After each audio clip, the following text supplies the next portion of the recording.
Hello. Good evening. Oh no, it's not evening. It's morning. Good morning for me. It's so nice to see you all. If there's anybody watching, it's different time from usual. Just let me force quit some apps. My computer is having a jolly old time. Getting all excited.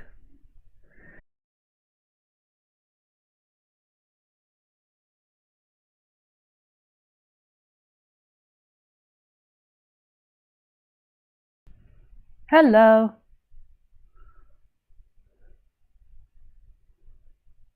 Yeah, I hope that yeah, I don't know what happened there. Sorry, I'm so sorry.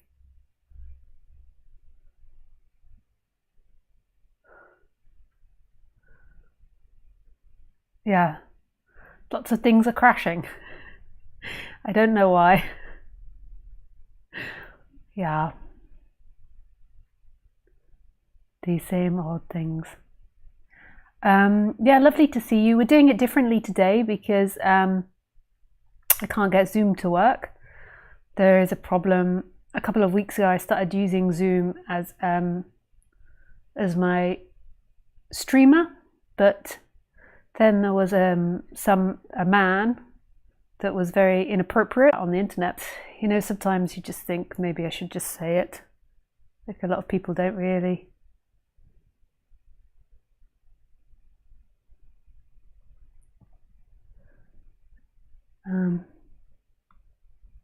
Yeah, I don't really know these things happen behind the scenes.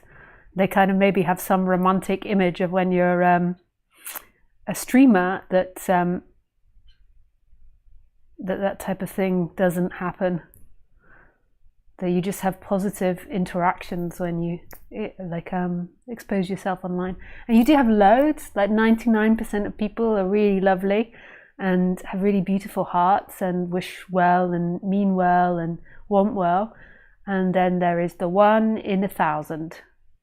And then they unfortunately stick in your brain because they shock you, do things that are shocking and really not nice. Yeah. But anyway, yeah, sorry to start the stream on that note. We're actually going to talk about endless freedom, which is a fantastic subject. Yeah. So we can begin with that.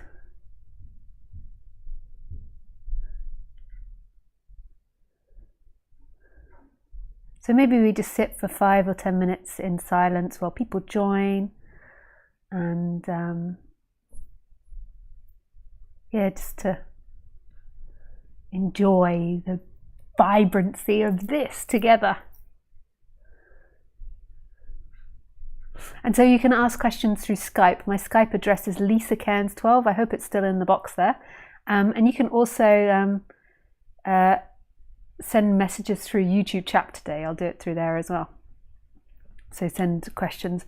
So if you're going to do it on the YouTube chat, it'll be helpful for me if you put question ... You know, so you put question first, because people put comments and then I have to try and find the question. So if you put a question, put the word question first and then write your question. It's easier for me in YouTube chat to decipher that. Yeah.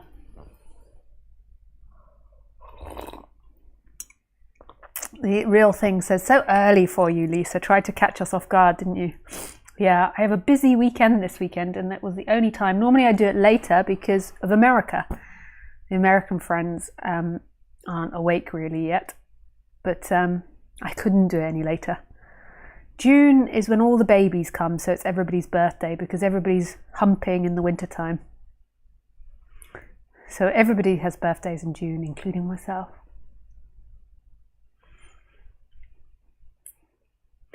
Or autumn, it begins to get cold and everyone's like, baby produced. Sorry for all of you that I'm repulsing. Okay. So just some silence. Hey Izzy! Yeah, that's sweet. It's 3 a.m. in Los Angeles.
The gong is back. Yeah, I have to say I do prefer streaming through here because I have more control, but I also have the possibility to make more mistakes. Zoom is just a wham bam, thank you man. Okay, so nice. Hello to everybody that's joined. So today you can ask questions through Skype, which is Lisa Cairns 12. You can call in or you can write a question in Skype. But if you want to call in, don't call me. Wait until I call you. Just put call me, or I would like, yeah, call me. It's good. In the Skype, and I'll call you when I'm ready. And you can also write questions in the chat, in YouTube chat. If you could just put question so I can see it. So question and then the question. Just because there's lots of comments. You're so welcome to comment in the YouTube chat as well, but I'll just look at the questions when I go in there to answer them today. Nice! Okay.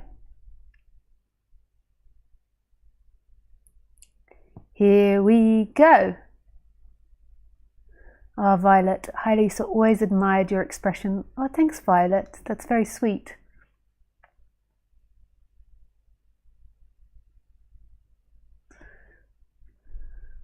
I love you, Izzy. Oh yeah, Izzy, it's your birthday. It's your birthday, Izzy. Yeah. Hi, Carla. So nice to see you, Carla. Hey, Nick. Guten Morgen. Yeah, nice. Okay, there's no questions in Skype. Oh, but I haven't done my introduction. Oh, sorry, this is all confusing, eh? Endless freedom. We don't go straight to questions. We first of all do an introduction. I think it's because it's a different time. My brain is all confused. Okay, here we go. Endless freedom. Oh man, just those words. Endless freedom. Just so the way they roll out of the mouth and they go on for infinity. Apparently, no information ever dies in this universe. So those words, as soon as they're being spoken, are being spoken forever. I don't know what that means, but it's just, it feels like that, like endless freedom goes on forever. So this moment is free.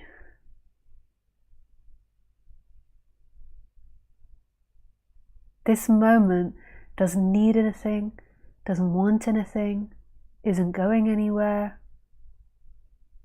isn't asking for anything, doesn't require you to be good, to be right, to be happy. This moment accepts everything. It's absolute, unconditioned love. God, it makes me a little teary. It's like the perfect lover. It never rejects you. It will never leave you.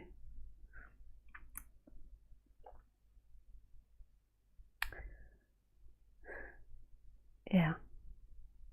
It's so beautiful. This moment doesn't criticize you for that which you're not good at, or any bad actions that you've done. All of us have done bad actions. Thought bad things, done bad things, been mean, including myself. I'm not the Lisa character. She's not free of that. But this moment doesn't judge any of it. This moment embraces it. It's just here holding everything that transpires. There's nothing which is bad here. There is nothing which is unwelcome here. Everything is welcome here. Everything.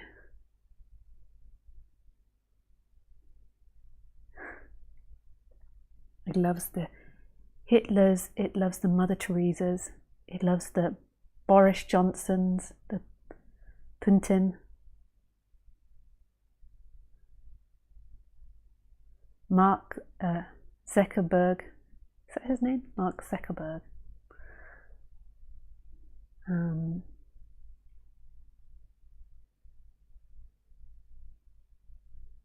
Cheryl, no, oh my goodness, my names are getting muddled up.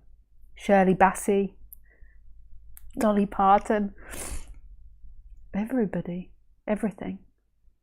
The tiniest insect, the slime of the slug, a car accident, a supernova, a tissue, a bogey, a fart. It loves everything. There is nothing it rejects. It has no favourites. It can't ever leave you. How would you be if you weren't this moment? Who would you be? And this moment is undefinable. Maybe we can call it consciousness because that's how it's traditionally called. Like this moment is aware of itself. You could call it nothing and everything. You could call it love, life. But life rejects nothing.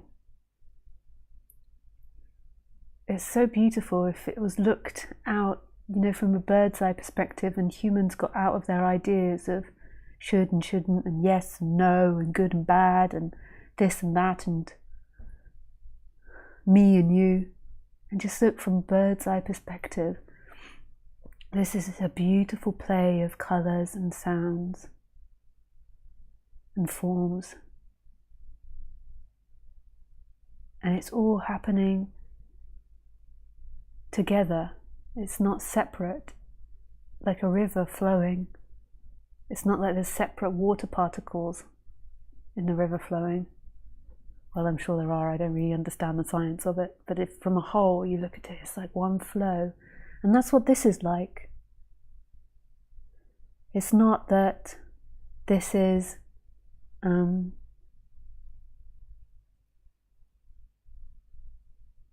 this is all happening independently. This is all happening like the butterfly effect. Like one action affects another, and yet there's no start and there's no beginning, and there's no time. There's no this and there's no that.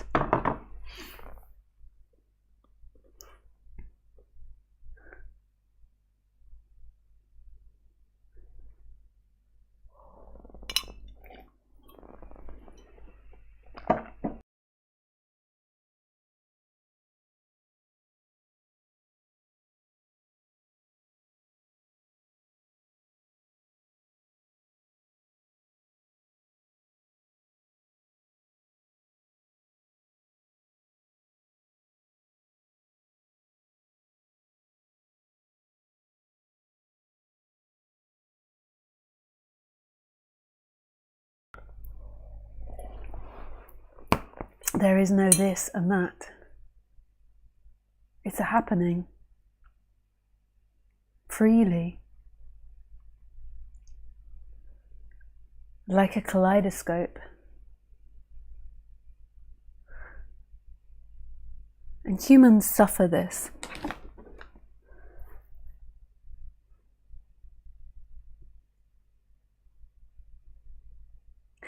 Because they believe they're separate. They believe that they are acting independently, that they are given a life and that they are acting independently, and that their life is really real, that they're separate from other objects and they're maneuvering in this world independently. And then it creates this myriad of unhealthy thinking, of stress, discomfort, dissatisfaction. I find that by the time people are in their 40s and 50s, if they haven't begun to explore themselves, they're just very tight energetically and cut off, and maybe just in their head. Lots of maybe unbalanced emotions or absence of emotions. And my experience is that a lot of humans are very addicted. Like all of us have addictions because we're in a society with so many. So there is like mild addictions that transpire. But I find that most people are drinking alcohol or smoking weed every night, smoking weed to me seems like the lesser of the two. Like smoking weed to me, it's like a plant and it feels more healthy, but it is about relaxing the body often, and relaxing the senses. But it can also be really healing weed. Like I know people with cancer or immense pain, physical discomfort. So it's not all about addiction. It can help sleeping problems as well. Like weed, I see as less an issue. For some people though, weed does create psychosis. I think that as well. But a lot of people, what I'm trying to point to is not that positive side of some of these medicines, but I'm pointing to the this addictive nature, like overeating, obsessive use of social media or films or TV, excessive screen time, excessive activity, excessive intake of sugar, alcohol. And a lot of the time it's about discomfort. Sometimes it's just pure addiction, but a lot of the time it's about trying to cover the discomfort. I know that might seem weird that I differentiate addiction, because like, so say if you're addicted to sugar, it's a physical dynamic that's happening in your body, and it doesn't necessarily come from discomfort. It's that it's affecting your blood sugar levels, and so there is then a craving, and it goes in a circle. So it can be without that, but it often is that. And when the excessive use of sugar dullens your taste buds, so then there is an over indulgent in extreme tasting foods, these types of things, and on it goes.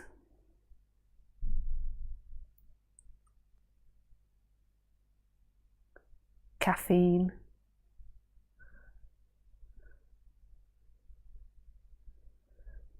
And these are used, so it's maybe not in this world, so it might seem abstract to you, but in a lot of society, these are just used as a normal, like 4 beers a night, or 2 or 3 glasses of wine a night is just the normal to people. And it's like a relaxing of the body. But the reason that often the body needs to be relaxed is because there is a deep contraction and a deep fear of this life. That life is your responsibility, that you're separate from this, and that you need to find your happiness. And then there is this knowing in everybody of this oneness that was experienced in childhood. So there is a knowing of it, but then there is this interpretation which is unconscious, that I've lost it, I've done something bad to lose it. It's my fault, I am guilty. I am guilty.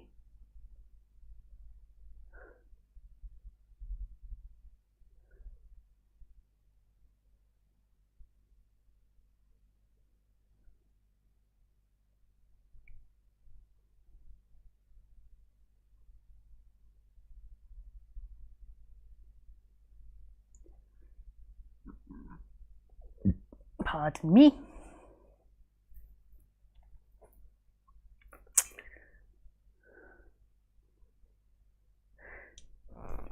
But what's been wanted, what they're looking for really, in all their activity, is this moment. It's so ironic. They've gone all the way around the world, had kids, built a gigantic home, done this, done that, done this, done that, done this, done that. And all they wanted was this moment. It's just the intimacy with this moment. You really don't want intellectual satisfaction. That's another addiction, the intellect. You really don't want, to have all this money or this comfort. What's really wanted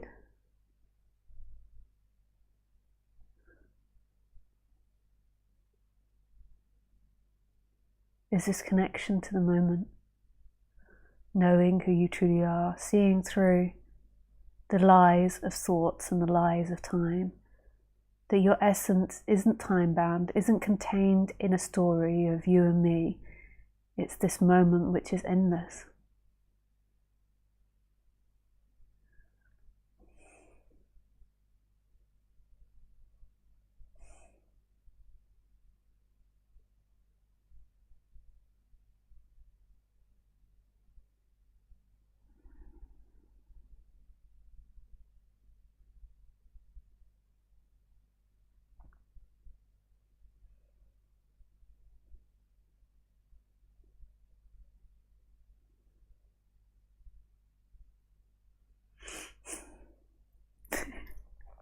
This is it, baby. That's for you, Jim.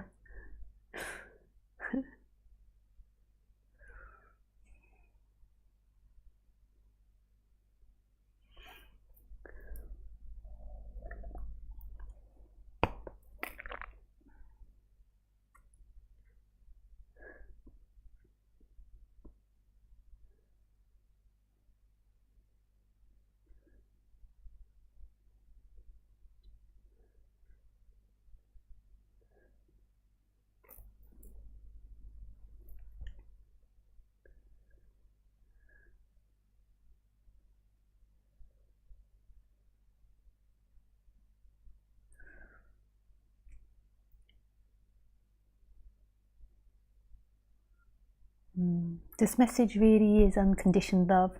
It doesn't want anything from you. Like it doesn't want your money. It doesn't want your praise. It doesn't want success. It doesn't want to take over the world. It just is expressing out of love. It doesn't want anything back for this because it's complete. It's absolutely complete.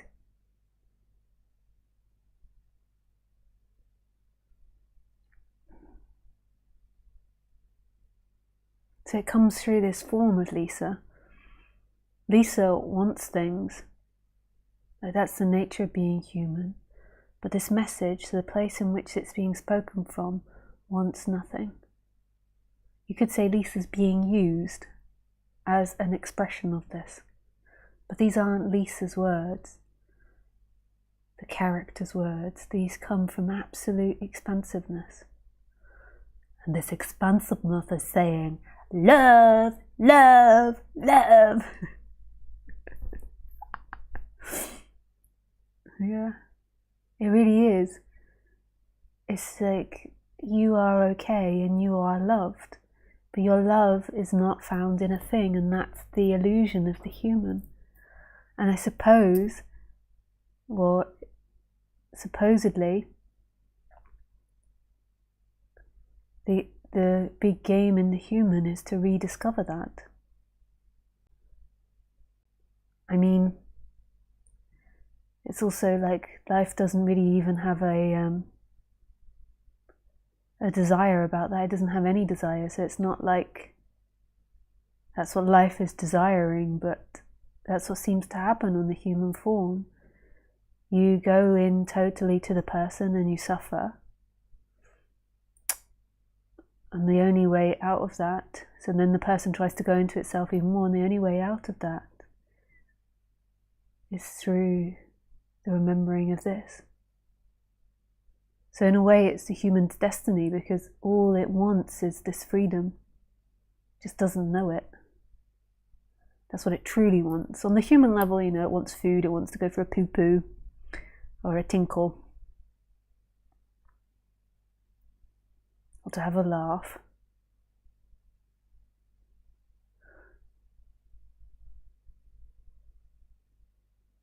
It's so beautiful, all of it. Like the fact, like the details in the dream that's pointing to this oneness is like the fact that we have to eat ourselves. We have to eat a plant that's grown from soil, that's grown from feces, that comes from an animal like us.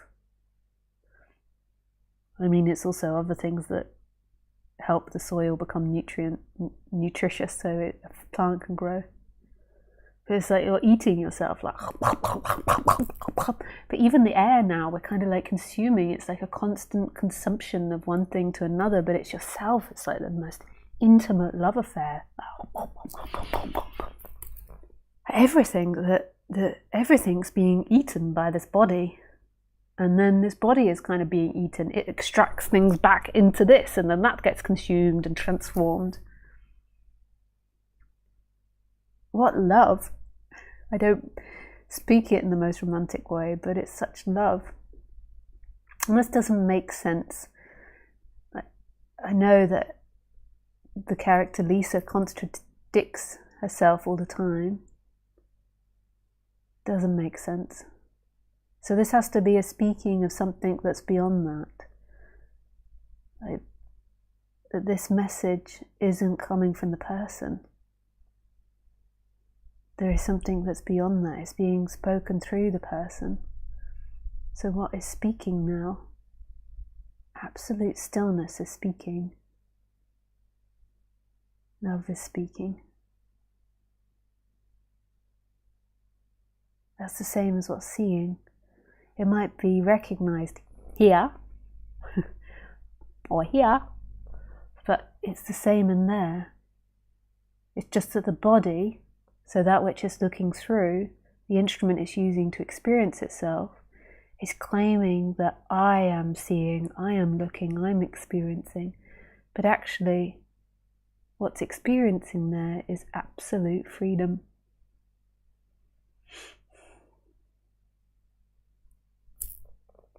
It's so yummy. How can everybody just not be like, whoa, this subject, like wanting to consume this subject? Amazing, eh? It can't be our wills. Because to me this subject is so beautiful.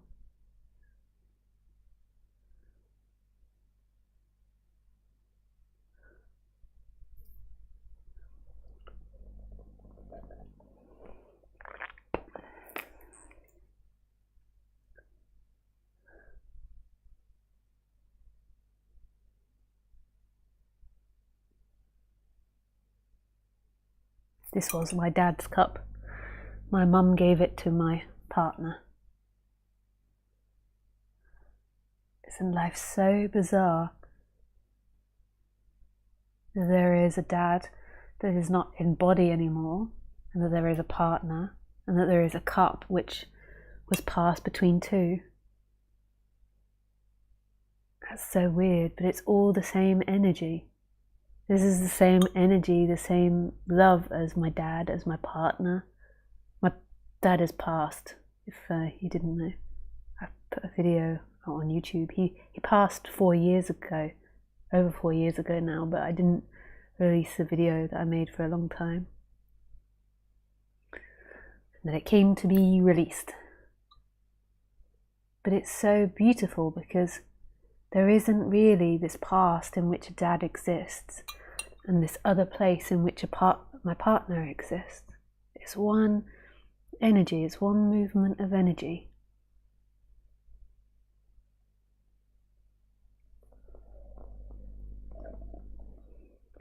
It's the same. So my dad touching and drinking from this cup, you have to be kind of like creative with the thinking here to get that. My dad drinking from the cup is the same as me drinking from this cup. It's the same energy experiencing itself. It's just, it looks different, it's just formed different. And at the same time, it didn't really happen. There was no dad that was drinking from this cup. There's only ever this moment. And drinking is happening. And there's not really a partner out there, there's just this moment. All the different ways in which this is expressed is absolute beauty, even though they seem to contradict themselves. So my dad's drinking and my drinking now is the same. So if you have a loved one which is missed, they are in everything you do. They're so close to you. Just even the habits and the conditions of their body are back in this, that energy of the body, but as themselves, as who they truly were, which is love, which is life, which is freedom. They are here. So in each movement is my dad.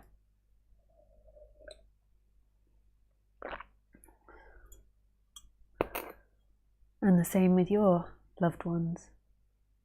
It's the same energy.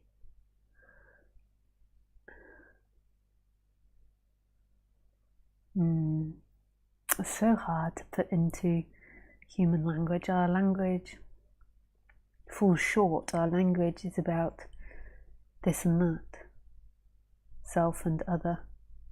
So to say this is my dad drinking just sounds like cuckoo, cuckoo. But there's some part that knows this. If you take out the mind, the critical mind, the critical thinking, although some psychologists would be like, never do that, always have critical thinking. If you take that out and hear it more as a poem, then it's pointing to something.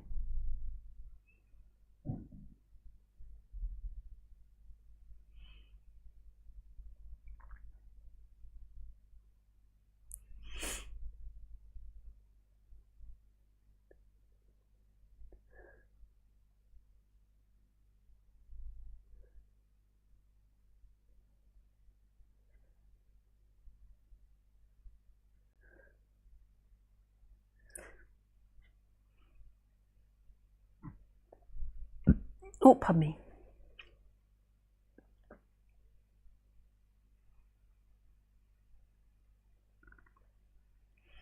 Okay, so let's take some questions from YouTube chat now. So if you want to ask a question in YouTube chat, remember put question ... and then I can see it nice and clearly.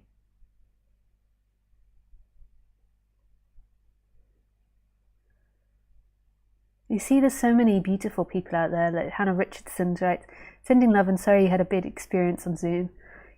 See, like one thing that our mind tends to do, and just see it as illusory, is it tends to project badness onto humans more than it needs to, especially because of the excessive use of social media. Social media increases paranoia and fear, I suspect, because it's not about you're communicating and you're sharing with people that you don't know intimately, and so therefore it creates this, wanting to look at how many people like this.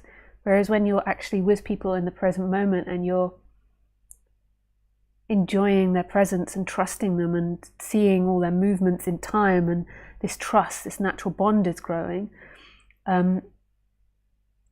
and so that's where you share these sort of personal things, when you actually know someone in person. But we're now all expected to do it on social media continuously to lots of people simultaneously, that we're not actually experiencing that trust in the present moment. It's like these unknown people and judgments and so I think what it does is it creates a lot of insecurity and fear and projection onto humans. But humans have so much beauty in them. They're such an amazing animal. Like, yeah. And that bad experience that I had in Zoom, which is a bit problematic for me because now my account won't work anymore, which I have to fix. And it was a bit traumatic for me, and I think for other people that saw what happened. It wasn't just bad comments, it was really not nice what they did. Then there is the projection that is maybe normal because that's what stands out. That's what I'm talking about. That's what people remember now from my first experience, but they don't remember like all the beautiful people in that room that tried to stop it. It was way more weighed with people with beautiful, empathetic and heartfelt and loving energy than it was the other energy. And we forget this in humanity, so we're becoming, I think, more paranoid, and I think social media is exacerbating that, because you're sharing in a way that's not natural for us. We're used to sharing with people that we intimately know and trust, all these things. I mean, there's other elements to it as well. And these get highlighted. The algorithms pick up things to show us that are shocking, that, like the titles are very shocking, like social media is killing us or something. That would be a title to kind of talk about this subject, or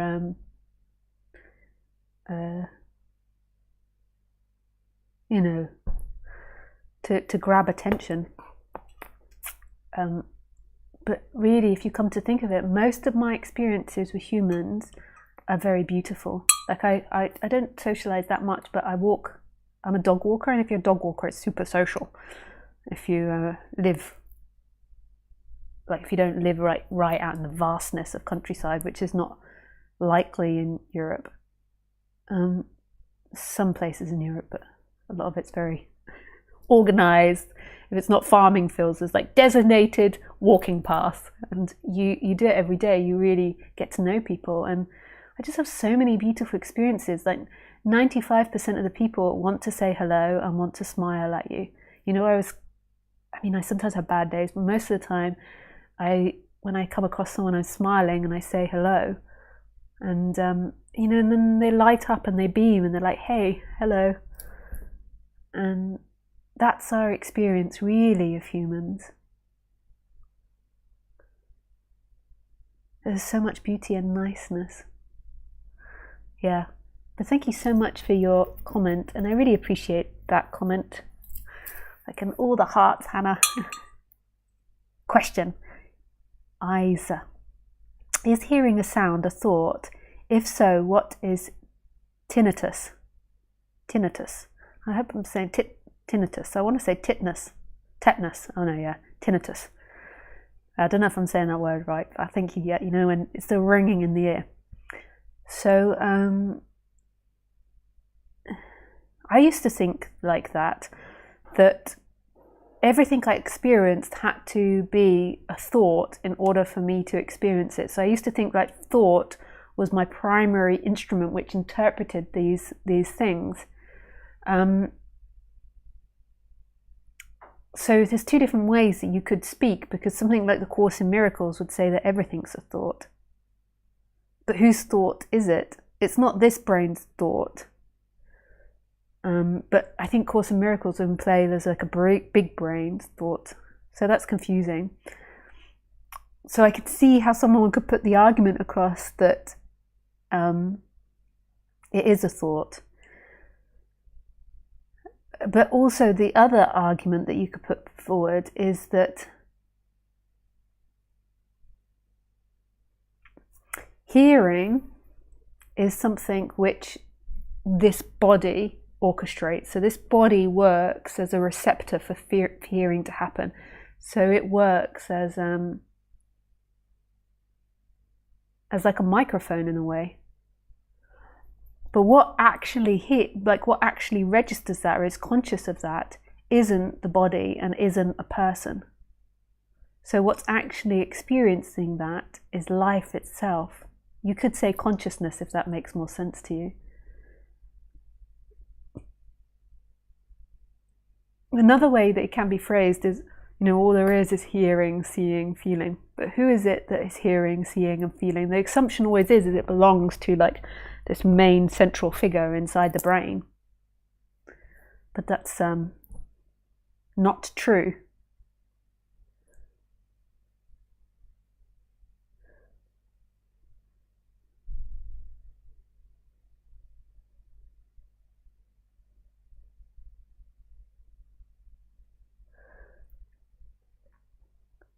And I don't know what tinnitus is. I think it's something that goes wrong with the hearing, and I think if you go to a specialist they can maybe help you, but I'm not sure if that's true. Yeah, so I don't really have any information on that, but you could say in one way, yes, everything is thought if you go from more of a Course in Miracles angle, and then in another way you could say it's like a functioning of the body. And then also another answer that you could give to this is the idea of memory, like what memory plays. So you could say in a way memory is a thought, and in order for this experience of life to happen we constantly have to have this memory running, which gives us fluidity. So there is a tinnitus, there is an illness, which that goes through the mind and goes through the time. Sorry, I just got distracted by a message then. Yeah, so there is memory that goes through time, that apparently goes through time. So there is a memory of the tinnitus. So it's the same with any illness. There's like a memory that's coming up, like there is a body that is ill. So you could say that's a thought. And without the thoughts and the interpretation, then what is anything? That's quite exciting.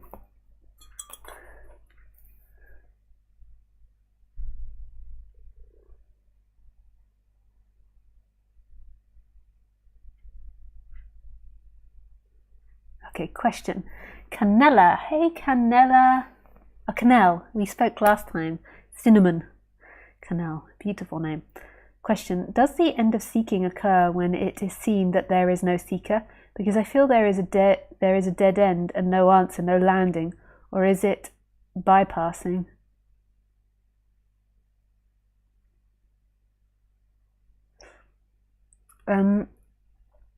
So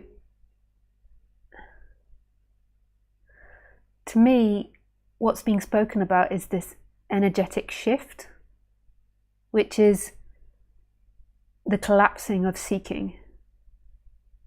And seeking to me is the belief that freedom is found in desire, in pleasure, in pain, in what you desire. So it's the belief that you will get this moment through eating a chocolate bar or through becoming enlightened. So it's the disconnection between freedom being something in the future to freedom being. It doesn't mean the end of pleasure and pain and the end of the desire for the body. It's that seeker which is consumed by finding its freedom in time. And that comes from an energetic shift. I still find that I have old seeking patterns that arise, although I could also question that and be like, I don't even know. But I like to say that because there's old patterns that come up sometimes, like an insecurity or something, which I can see was in the seeking habits of the Lisa body. So to me, it's this energetic shift from it's a feeling in a way. It's not intellectual. The intellectual stuff is pre-awakening stuff that you often intellectually realize this or understand this. It's an energetic shift from your essence, from your sense of self, not self as a person or a separate entity, but this most intimate sense of being and experiencing, being contained in here and in a character in time, to being everywhere. So the character in time still plays, but your essence no longer feels bound. The looking is kind of everywhere. Even though it's coming from this direction, it's also kind of everywhere. And that sense of amness, of beingness, not I am something, not an amness that you're conscious of, but that primary sense of being is everywhere. And that's what the awakening is. So to me, what bypassing is often a lot of people do this. They want the good, juicy stuff. So often people get blissed out listening to these talks or these realizations, or it settles them, and that's beautiful. That has a partner. But when it comes to experiencing something which isn't in line with beauty and love and all these positive things, so anger or frustration or pain, there is a wanting to avoid that. So then eating chocolate, going for sexuality, getting into something to try to avoid that, or listening to these talks to intently try to avoid a discomfort. So that's what the spiritual bypassing is. So that could be a form of spiritual bypassing. It's like when you're uncomfortable, you start imagining that there is going to be an end to this, and then that feels relaxing to the person, but it's a form of bypassing. So when emotions happen, as long as they're not really trauma-based, it's really just allowing it to be. It's not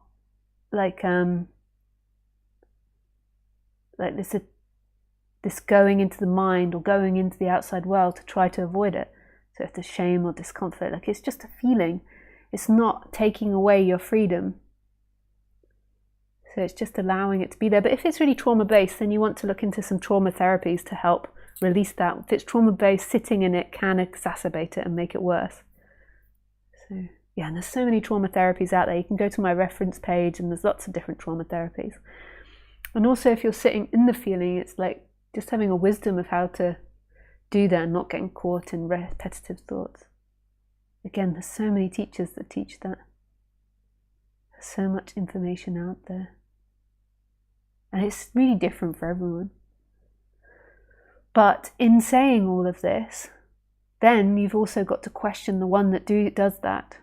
So in me saying that, then something's like, yes, I can do something. I am a separate entity. Like life is a happening. So the impulse to do that is something that happens. Me describing these practices is not a prescription, it's a description of something that can happen, but there's not actually somebody inherently there that can do things.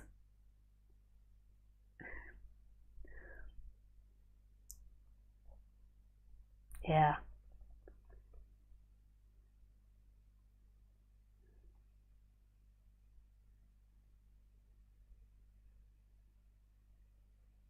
So any more questions? I'm just looking for question.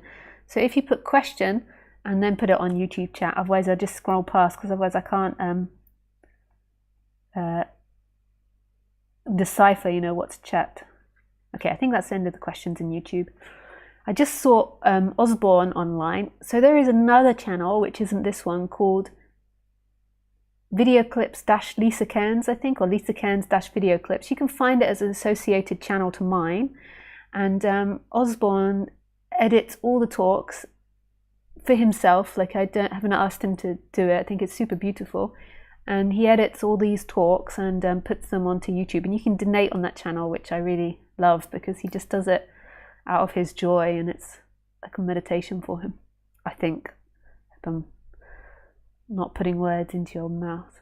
So, and I forget the name. I think it's Lisa Cairns Video Clips Osborne channel, something like this.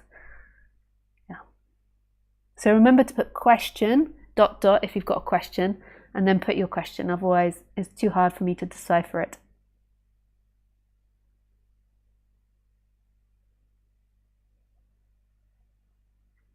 Okay, we're now on Skype. Thomas. Hi Lisa, totally agree with you about addictive tendencies in our society today. And yes, weed is definitely the lesser of the many evils. Unfortunately, alcohol has become so socially accepted that people don't even consider it a problem before it has consumed them. Yeah, I know, and it's so funny because they demonize weed so much, and they haven't done that much studies on weed because it's illegal.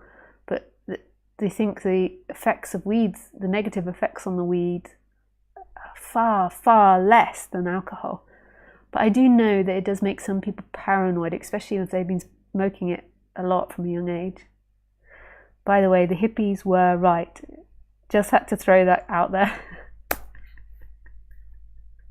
Yeah, and the sadhus, I mean, you have these sadhus, I think, in northern India who just are smoking all day, like that's their practice. And I think that's also Rastafarian as well.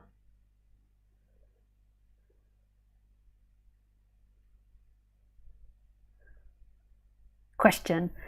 Can you talk about the white light spirit we see when we have a vision? That's from Ramo.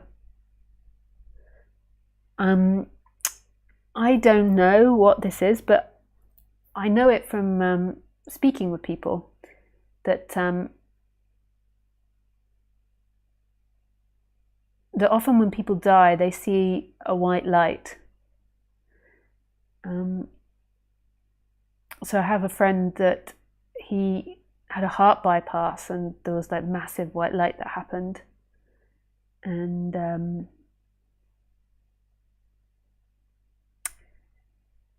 had awakening. And there's lots of different speakers that talk about that they have a near-death experience, and then this white light appears.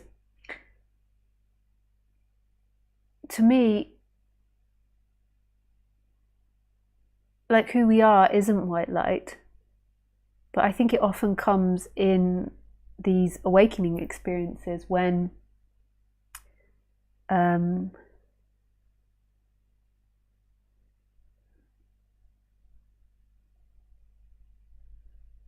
the person is coming out of identification, this white light and this love happens.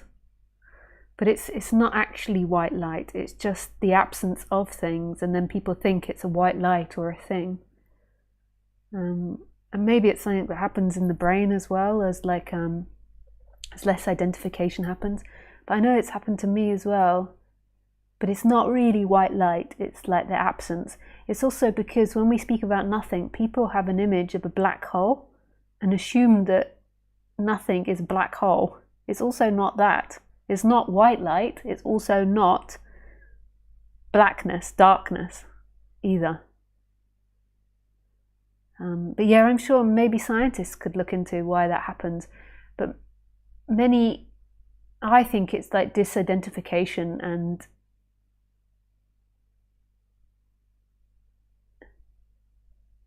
then the interpretation is white light. Yeah.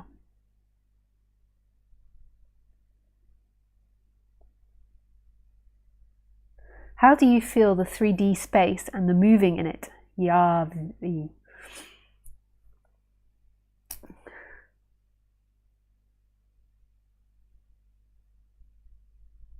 It's beautiful. It's like love. If you like put it like water, you know, because water we can particularly feel when we're inside water. It's kind of like that. Like everything is touching you. Everything is holding you. You know how like water holds you? Like the whole body, like everything is held in this. Yeah. It's like love. It's like love. So much love and gratitude, Lisa. Every time you speak, there is an experience of pure love here. Thank you. Oh, thanks, Hannah. Oh, that's sweet.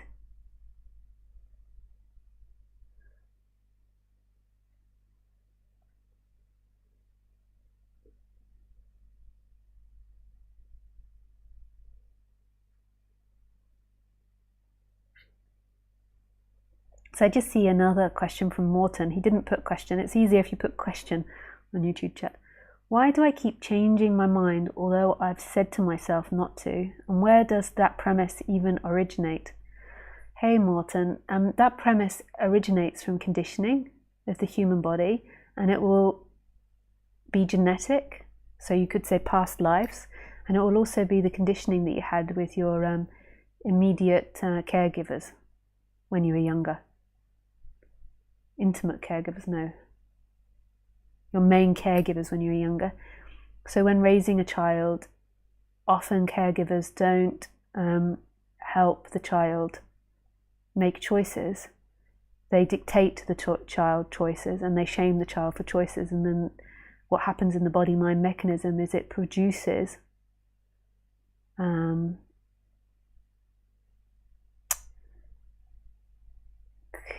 confused choices. It produces insecurity, inadequacy, changing mind, lack of commitment. So it's conditioning. It does come from nowhere, so you could also say that's just what's appearing, it's coming from nowhere. But if you want to fix that, you could go to something like behavioral therapy. You could research that. There's lots of different energy workers out there that you could like explore that with and see the mechanism of it, see the dynamic, understand the conditioning and the genetic influence or the past life influence, and then this will shift the current behaviors of the body, so there'll be less indecision arising once it's understood why is it arising. But then from the other side is it's spontaneously appearing from nothing, just from this moment, just appearing freely. And then there is a person that claims it and says, I have indecision. There is just a body that produces indecisive thoughts, and then that body is being created by oneness and wholeness. So in a way, that body with indecision is happening in freedom. The person thinks prior to exploring this subject that it's my indecision, I am making choices and it's my indecision. But you are in effect appearing of the body. There is no you. There's just habits and conditioning, and then there's entity that says, this is me. I should do this, I shouldn't do that, and I'm not going to change my mind anymore. And it's destructive. Changing your mind a lot means that you can't build life for yourself, so it's destructive. And it doesn't really matter, the choices. It matters to an extent, but ultimately if the choices aren't really negative and abusive, I mean, it doesn't really matter this house or that house, or this seat or that seat, painting the walls this color or that color. Who cares on that level? On the bigger choices, like with money and stuff, it can have more of an influence, but it's not your freedom. Thank you, Morton.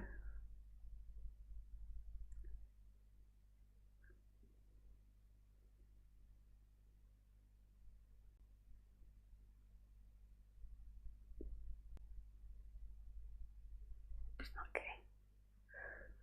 We go to Skype. No questions on Skype. Yeah.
Francisco, hi Lisa, nice to see you. So much love. I came from many years of meditation and groups and therapy from Osho, but there is doubt about who I am.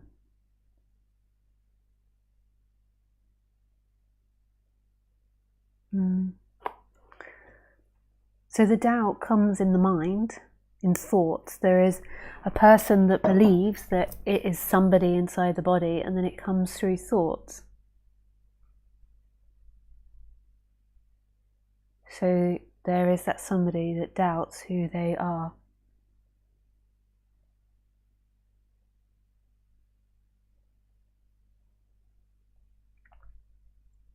And they begin to think they are something. So I am consciousness, which is true, but then there can be an idea of that, and then there can be a belief like I have to be conscious. But that's all about the I person. So what's being talked about here is this recognition of what's watching beyond that. So that's appearing, the person that doubts itself, and who's experiencing that? Who? Who's experiencing that, or what is experiencing that? So anything that's being seen cannot be the seer. So isn't that fantastic? So there is doubt happening, and then that which you are is experiencing that doubt and unaffected by that doubt. But because there's identification with the person, there's a belief in it. There is a person here that doubts itself in the dream. And then it tries to grab onto something, okay, I'm consciousness, or it reminds itself. And all of that's happening in freedom. There is that experiencer, which is all things and no things, which is experiencing that. So if it's appearing in the dream, it's not who you are as a thing. Who you are is no things and all things. Oh my God, it's so wonderful.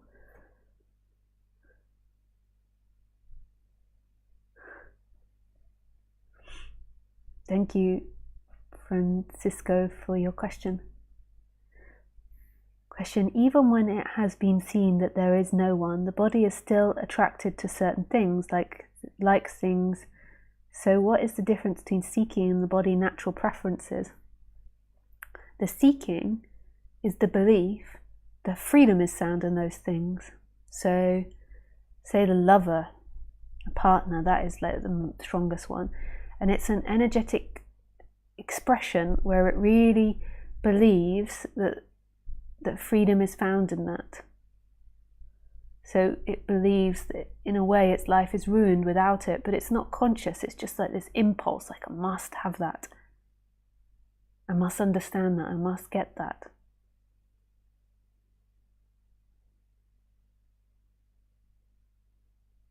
So that's the difference. The seeking is a contracted energy, and it's like an agitation. So it feels like an agitation. And the desire is a natural flow. It's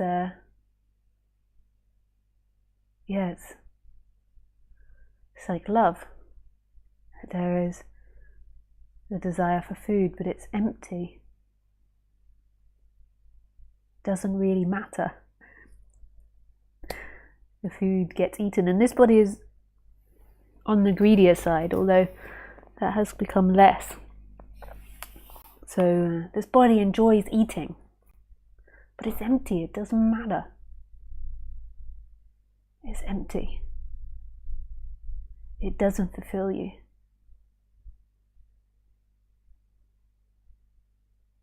It's pleasure. Zzz, and then it's gone, as if it never happened. Question: Yusuf, these happenings are all that is. It's all that is happening. What's happening is all there is. Oh my God, it's so mind-boggling and so beautiful. So really listen to that. This is all that's happening. This is all there is, right here. There is no you that's had stress at work or got to go and pick up the kids later and doesn't want to. There's no you that's good or bad. There is just this moment. In that might appear a you, but it's not real. It's just an appearance. What is real is what is. It's such love. It's like absolute reset. Isn't that fantastic? The I, I'm reading the question, you have put them in a good and bad position, but they aren't good or bad, they just happen as everything else happens.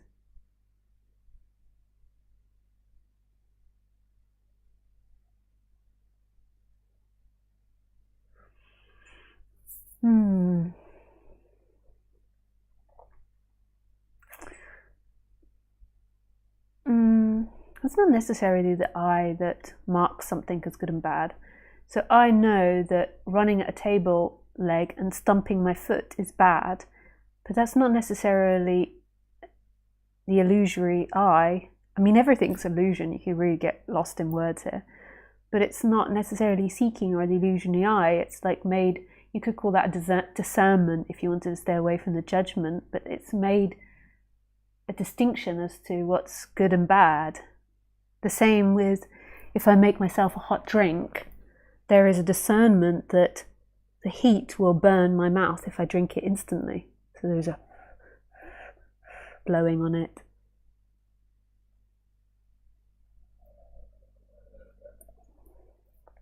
Waiting for it to be cooler, and that's not necessarily got anything to do with the illusory I.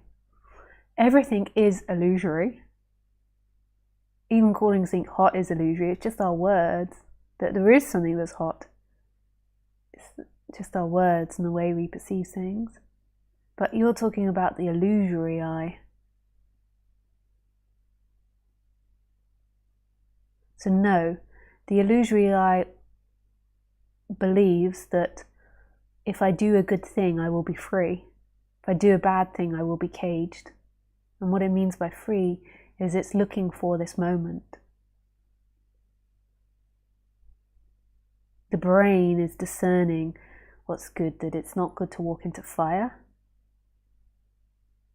And this is good. This is good.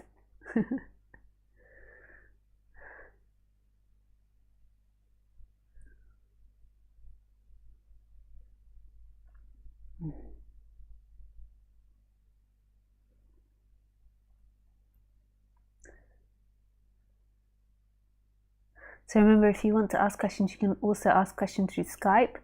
And if you want me to call you, you can just write "call me" and I will call you through Skype. Question from Hannah. Normally I reside in the stillness of being, love, my true self. But when doing my complex job, I zoom back into the thoughts and lose the connection with stillness. Do you have any words to help me remain centered when this happens? Thank you.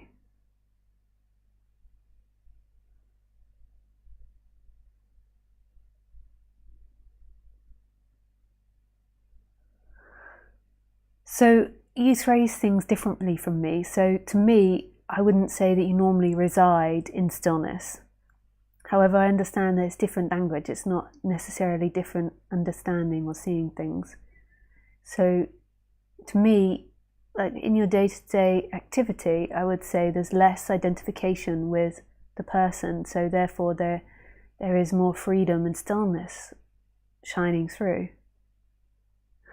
But when you're in your work, a seeking energy comes up, which makes the person more contracted and makes you feel more separate and singular.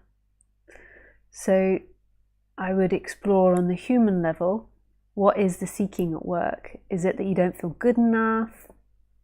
And that if you are successful, that you will be safe or free? Because safety and freedom is always this moment. It's not actually found in your job. So I would explore that. And you can do that with someone. It's really beautiful. There's lots of people that I recommend on my website where you can have one-on-one sessions and you can explore these particular dynamics. And then the other part is that there is freedom there. So it feels like in your job there is no freedom, but in your job, consciousness or life is still free. It's still free.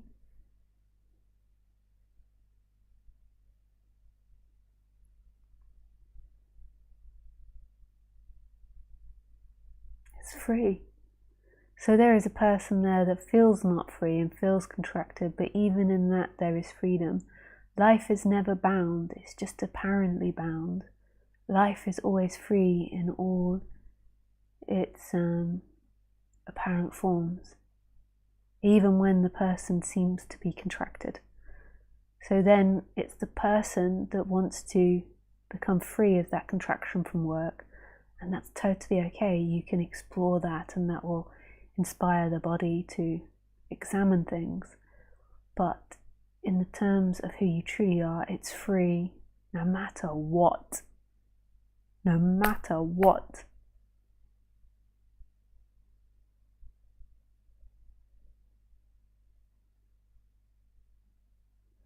Is this live? I'm confused. Yes, this is live. Kawak. Yeah, thanks Hannah for your question. Yes, this is live. It's so funny, isn't it? Sometimes people report back to me that they think they're on my live stream and they by accidentally like clicked onto a recorded one, and they're interacting and they're talking to me through Skype and they think that I'm interacting with them, and then afterwards they're like, oh, that was all recorded. I can imagine that is funny.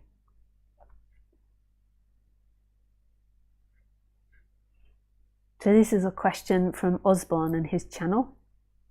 What is the name of your channel currently, Osborne? And then I can tell people. From the video clips channel. I am no one. I never felt a sense of self. Maybe that was right, feeling like I am this person. This is what I'm going to do with my life. This is what I am about. This is the impact I'm going to have on the world. It's all an illusion. Is there then any point in making anything, making art, making music? How do we live knowing it's all an illusion? Again, in that question, there is the assumption that waking up happens to you. So there is a part in the questioner, I don't know who the questioner is, but there's a part in the questioner that believes that waking up happens to them, and then it's their choice to do art or to not do art or to do music. And they take the pointlessness into the human. When this shift happens, there is just the joy to express oneself or not. So art will happen, conversation will happen, creating will happen or not. But there isn't a person there that believes that that will give me freedom. It's an expression. So it's so confusing to the mind, because the mind has always been time bound. I am doing my art so I'm famous in the future, so I have money in the future. Whereas this is the art. I mean, it's true art. It's the true expression and the true joy of expressing. And that's really true art. That's how you get into flow states, is you forget about future destination. Maybe there is like, okay, I want to make this to make money, but it's like that's forgotten about in the moment. And in the moment, it's just coming through. Like in this talk now, this is just coming through. Like in some ways, I sometimes think of myself as more an artist, because art speaking this, because I've been into art since I was very young, and I know deeply that when I was truly making, or doing something really beautiful, it was just coming out immediately. I even taught that in acting classes, like being spontaneous and being here, now, present. And so now, in a way, it's like when I'm expressing this, there isn't me in here judging this, it's just coming out. It goes through the filter of the character, and there might be some judgments on, like, oh, I can't say really terrible words on YouTube, otherwise I'll get barred, this type of thing. There is a knowing to look at the camera, but there's just this immediacy in it, this childlike wonder coming out. That's true art. And that's what's so sad about a lot of like the media industry and a lot of art that is commercial, is it's not created from this space. The reason that it gets popular is because lots of money is invested in it, rather than this other way where people are just really inspired by seeing something that's really genuine, because that does really inspire people when you see a piece of art which is created from this moment rather than created from a person that wants to be famous or wants this or wants that, or is doing it from an intellectual idea. I remember when I was at university, I didn't have to write so many essays because I did a practical course, but I tried to write an essay on this and I got like a really low mark. I only just passed. I wasn't really into this subject, so I didn't really have like great references. But basically my argument was that, you know, a great essay or piece of art is something that's spontaneously coming out. Teacher was not impressed. They thought it was because I didn't want to do research, and yeah.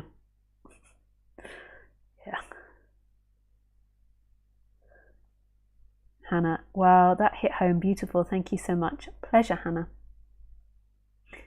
Koak, have you changed day? Just for today, I've changed days.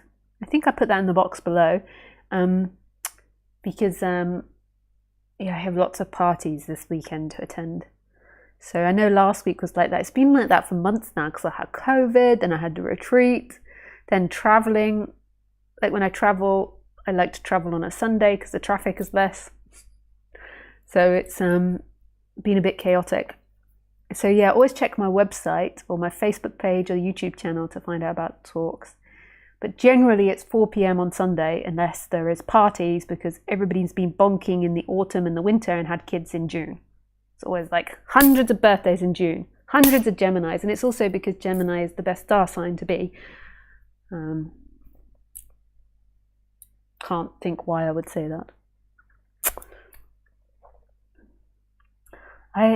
I had years ago this experience in meditation. My thoughts were completely separated. They appeared out of nothing and it was not me doing them. Is this a state you're permanently in? I don't know. I can't really comment on what happened to you and say it's the same as what happened to me, but like it sounds similar. Like, yes, the thoughts are happening and don't belong to a centralized you. They are happening. Like the wind, like the trees, like the room. Like this room is happening, this sofa is appearing, and you're not like, me, I'm so fat, me. It's how stressful. But inside the brain of the person, like these thoughts appear, and then it's like, me.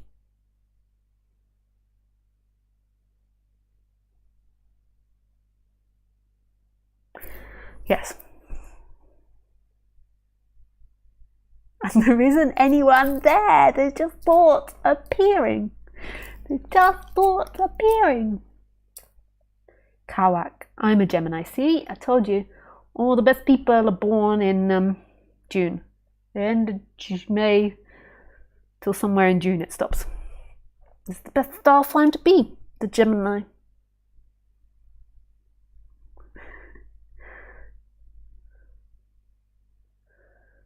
Gemini. Dun, dun, dun. If you want to ask a question on YouTube chat, just remember to put questions so I can decipher it. But I can see that Lauren asked one. Can you speak about time? I'm sitting looking at a new copper mug and also the copper pitcher with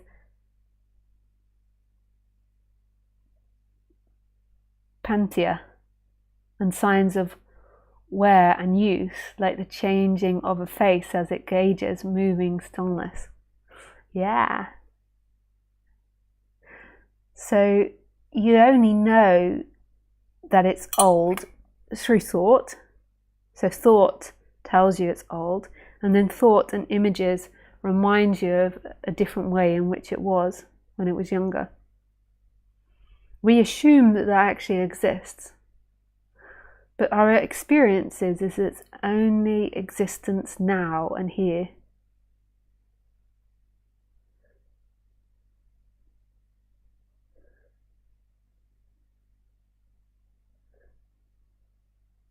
There's only existence here. This is all that's happening.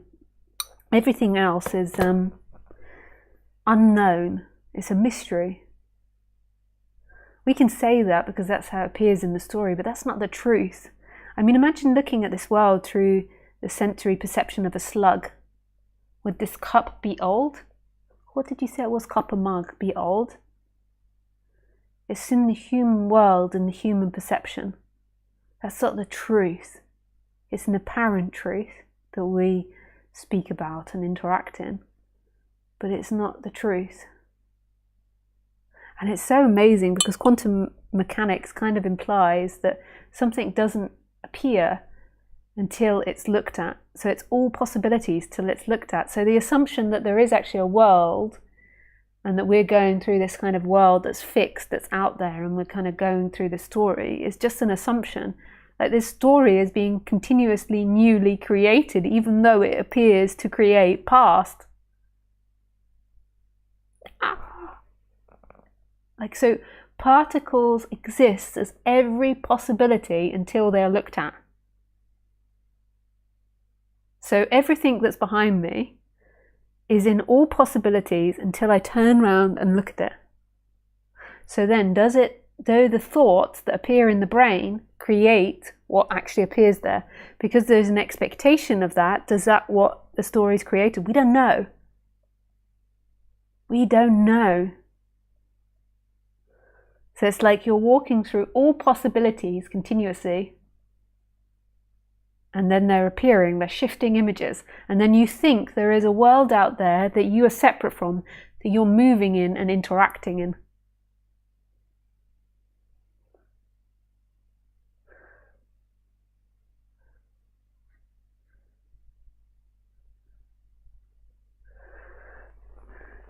Happy, funny Gemini. Yes. All the women in my family are Gemini. All of them. And if you know Geminis, it's funny. My immediate family.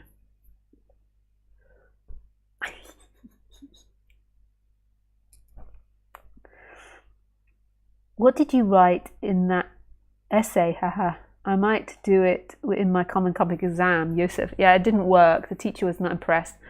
And then she kind of felt sorry for me because she felt like I was doing that because I couldn't really write an essay and didn't know how to. And but yeah, I really nearly failed that and had to do it again. I've never failed many exams at university before. I can't remember what I wrote in the essay, but I did it with no quotes, and I think that was her main, because I didn't really know too much about spirituality. Like now I would be able to put lots of quotes in, and that's what the university professors like. Whereas then it was just like the greatest expression of art is like creating from this moment and not an idea of what you've seen or what you know. That's so offensive to artists. Because yeah, there's all these traditions of art. Like I'd studied performing arts, specialising more in playwriting. I did a broad course at university, and then you could specialise in it. It was a really cool course. They quit it afterwards because it was too much money for the government. It was better if they just had people sitting in lecture halls listening to lectures.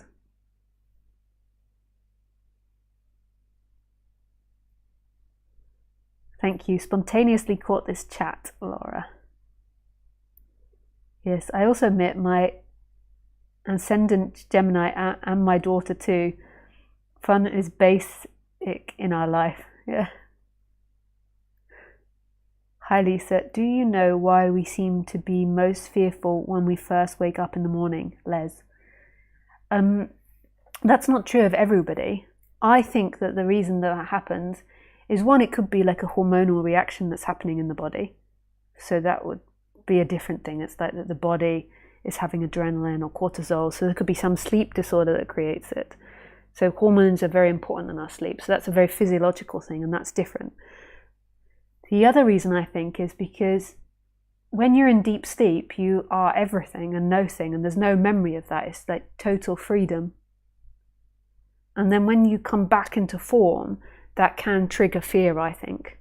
So when there is a coming back into being human and waking up, then it can trigger fear. But it can also have the other effect. Some people wake up in the morning like super blissed out because, when they wake up, they don't instantly identify again. And there is like this not knowing and this love and this freedom.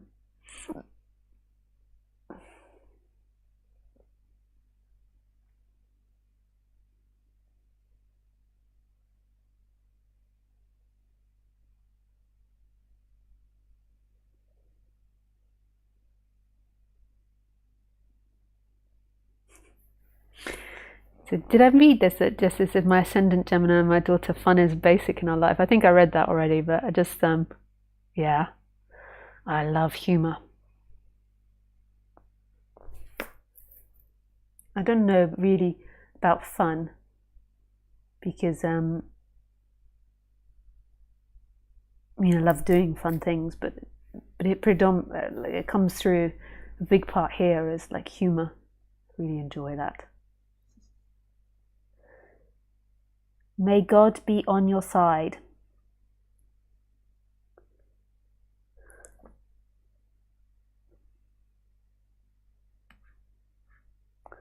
Oh yeah, Osborne's channel is called Lisa Cairns video clips in brackets Osborne's channel. They're nice. Yes, because I get into human mode, which is the opposite of what my aim is to be, I find it difficult to be in being mode as opposed to person mode.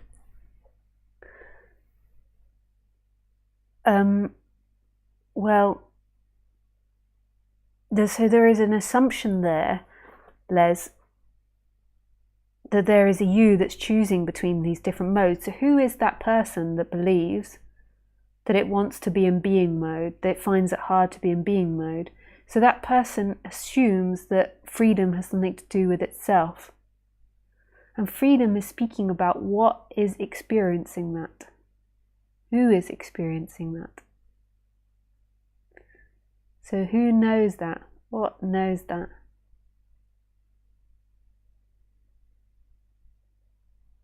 And that's the freedom. So the person is always looking in its life, I can't do this, I can't be in being mode, I'm always in person mode, and it's looking in the wrong place. What is looking at that person? Who is looking at that person? And then it might be seen that life is who you truly are, what's really hearing now, what's conscious of me, what's conscious of the room, what's conscious of everything, is total expansion and freedom. It is all things and no things. That's such beauty.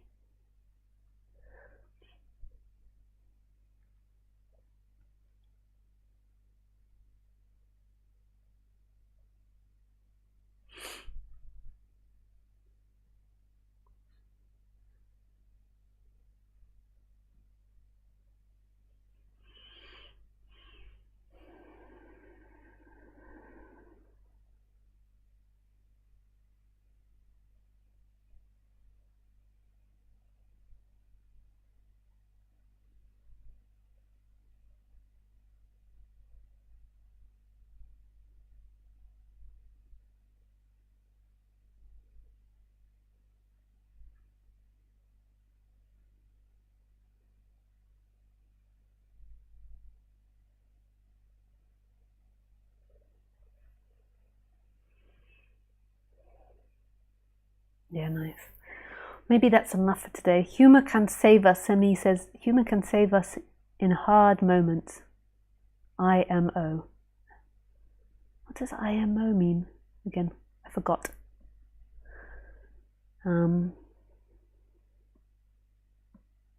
Yeah, it can.